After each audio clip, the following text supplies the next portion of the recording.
On voit qui se prépare. Vous avez pu constater qu'on a respecté la parité. Hein, sur les 10 étudiants que vous allez voir, il y a 5 filles, 5 garçons. Alors eux, ils ont osé l'avenir avec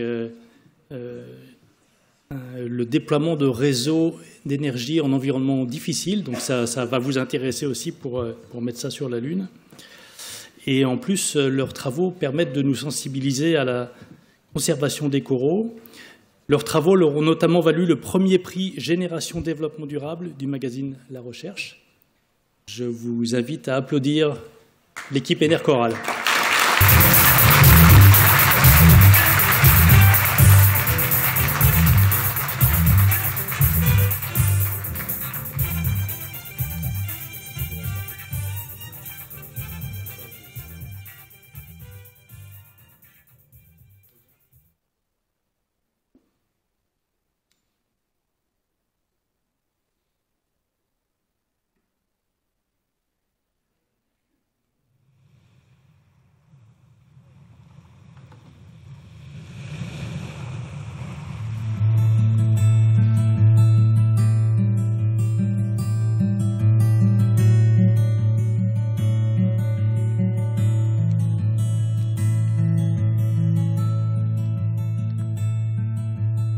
En 2010, l'association Coral Guardian met en œuvre des programmes de solidarité internationale autour de 4 grands axes: la sensibilisation, la conservation, la recherche et la valorisation des écosystèmes coralliens. Si aucune action n'est entreprise pour mettre fin aux activités fragilisant la forêt tropicale de l'océan, 90% des récifs auront disparu d'ici 2030 et la totalité d'ici 2050. Le projet Enercoral s'inscrit dans les programmes de valorisation permettant de développer des solutions pour sécuriser la pérennité de ces écosystèmes. Les modèles de conservation démontrent qu'une gestion efficace des récifs coralliens améliore la sécurité alimentaire des communautés côtières et crée une dynamique économique. Nous nous rendrons sur l'île de Seraya Kecil, en Indonésie, près du parc national de Komodo, afin de créer un micro-réseau électrique qui alimenterait les équipements pédagogiques pour la sensibilisation et la formation des populations locales. Des capteurs pour la recherche scientifique permettant d'étudier les effets du réchauffement climatique et des projecteurs permettant d'observer la fluorescence des coraux en milieu naturel.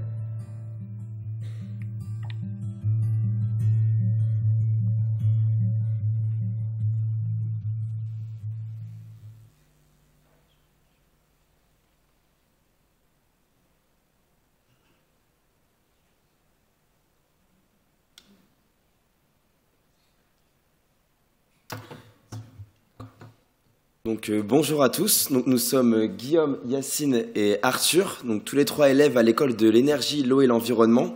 Et durant notre année de césure, nous avons effectué un projet en Indonésie de avril à août 2017. Donc la vidéo que vous venez de voir est une vidéo que nous avons réalisée avant de partir en Indonésie pour faire la promotion de notre campagne de crowdfunding. Donc ce projet, nous l'avons fait en collaboration avec l'association française Coral Guardian, qui effectue des actions en Indonésie, notamment de sensibilisation des populations locales à l'importance des récifs coralliens, mais aussi ils font des actions de transplantation de coraux pour remplacer les barrières de corail qui ont été détruites par des pêches non durables, notamment de la pêche à la dynamite. Donc le but du projet, il est simple, c'est d'installer sur l'île d'Atamin, dans l'archipel de Flores, un micro-réseau électrique, donc composé de panneaux solaires pour produire l'énergie, de batteries pour la stocker et de convertisseurs pour transformer cette énergie. Donc, ce micro-réseau, il va servir à quoi? Il va servir à alimenter donc, plusieurs capteurs, notamment de pH et de température, comme vous pouvez le voir sur le schéma, sur les slides, mais aussi une caméra sous-marine qui va permettre de filmer les coraux transplantés en direct, et ces images vont être transmises sur une plateforme pour que le plus grand public puisse observer l'évolution des récifs transplantés, et aussi des capteurs, des spots lumineux LED pour observer la fluorescence des coraux pendant la nuit. Donc, dans le cadre de notre projet, nous avons cherché des financements et nous avons récolté la moitié du budget final du projet Enercoral, c'est-à-dire 24 000 €, qui nous a servi notamment à financer l'intégralité du réseau électrique. Ok, donc moi je vais vous expliquer la partie technique du projet et ensuite la partie opérationnelle. Donc en fait, comme Arthur vous l'a expliqué, donc il y a plusieurs charges avec les projecteurs lumineux, les capteurs ainsi que l'éclairage d'une salle de formation. Ces charges électriques, elles ont forcément besoin d'électricité. Donc pour ça, il va y avoir les panneaux solaires qui vont fournir l'énergie, mais uniquement la journée et quand il fait beau. Donc on a besoin forcément de la stocker pour la restituer en temps voulu. Et c'est l'objectif des batteries qu'on a également utilisées. Vous pouvez voir également donc, un régulateur de charge et un onduleur réversible. Donc c'est tout simplement des équipements, des convertisseurs de tension qui permettent aux batteries, aux panneaux solaires et aux charges de fonctionner entre eux. Un autre élément que vous pouvez voir, c'est un groupe électrogène. Donc nous, dans notre cas, on a décidé de ne pas utiliser de groupe électrogène car normalement, les batteries, elles ont une capacité suffisante pour stocker l'énergie et donc il n'y a pas de groupe électrogène de secours. Cependant, dans la réalité, peut-être qu'il va y avoir des problèmes. Donc on a décidé justement d'utiliser un écran de contrôle qui va envoyer des données sur une plateforme internet sur par exemple la consommation des charges, l'état des batteries si elles sont chargées ou non, ainsi que sur la consommation. Et donc dans le futur, on va pouvoir justement analyser ces données pour savoir si notre réseau il fonctionne parfaitement ou non. Et donc, s'il y a des problèmes, pouvoir les rectifier dans le futur. Voilà sur ça. Comme l'a dit Arthur, fin avril 2017, on est allé en Indonésie pour effectuer la commande du matériel dans un premier temps. Donc, on est allé à Bali pour rencontrer des fournisseurs et ensuite à Jakarta rencontrer Indocomas. Donc, c'est un partenaire logistique ainsi que matériel. Donc, Indocomas, c'est une société de Vinci Énergie. Et à la fin du mois, donc ça a duré un mois, on a commandé l'ensemble du matériel. On est parti en Australie sur un autre projet et on est revenu début juillet 2017. Et donc là, c'est la partie la plus compliquée. En fait, on a eu de nombreux imprévus. Le premier, c'est que pour les panneaux solaires, on devait créer un local technique où justement reposent les panneaux solaires dessus. Donc vous avez la modélisation du local technique, sachant qu'en gros, on a 6 panneaux solaires de 2 mètres carrés. Donc ce local technique, il devait être créé par le propriétaire de l'île, qui est un partenaire de l'association. Mais ce propriétaire donc il fait de nombreux projets et il a eu du retard sur ses projets, donc il n'a pas eu le temps de construire le local technique. On a visé et on a construit donc nous-mêmes, avec l'aide d'un charpentier sur place, juste le toit du local technique que vous pouvez voir en photo.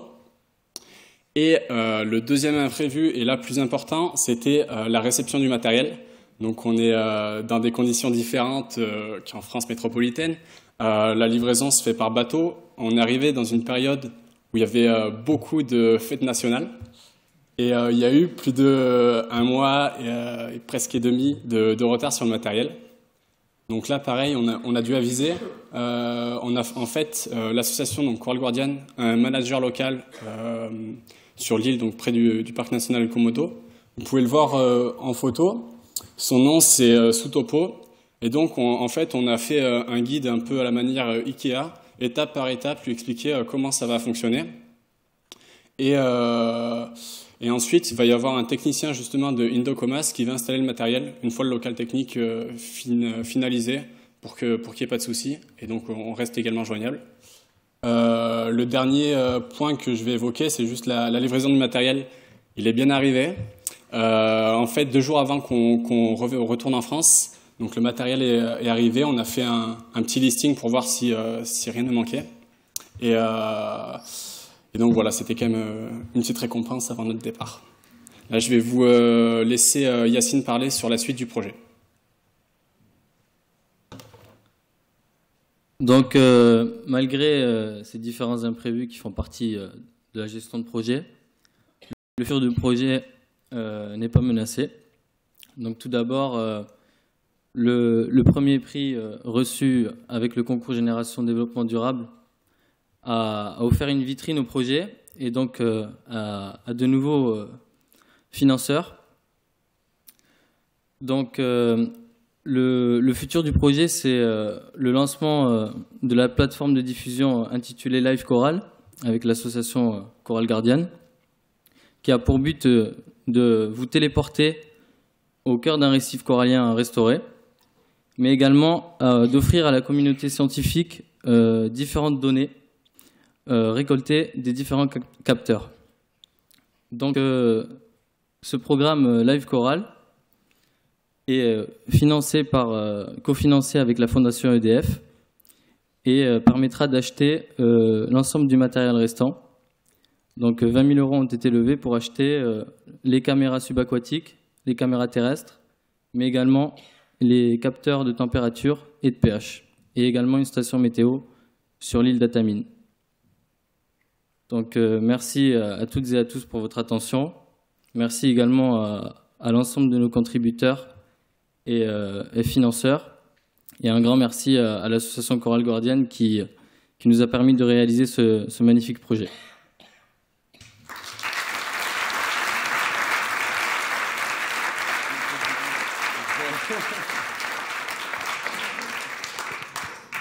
On a le temps de prendre une ou deux questions.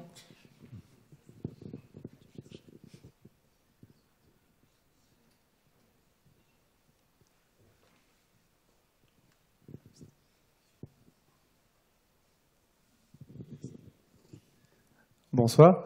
Quelle est la genèse de votre projet en fait?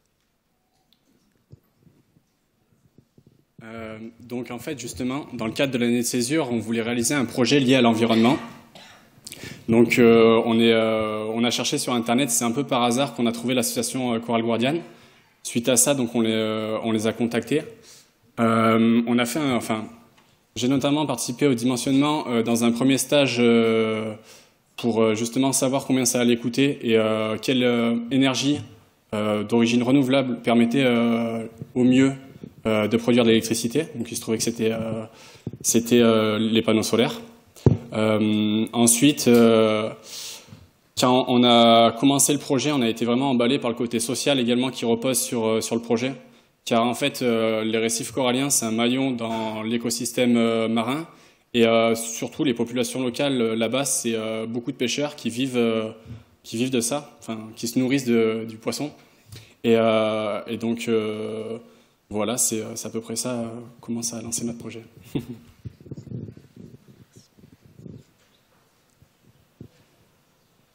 J'aimerais savoir comment vous allez vous assurer que l'installation va être faite correctement.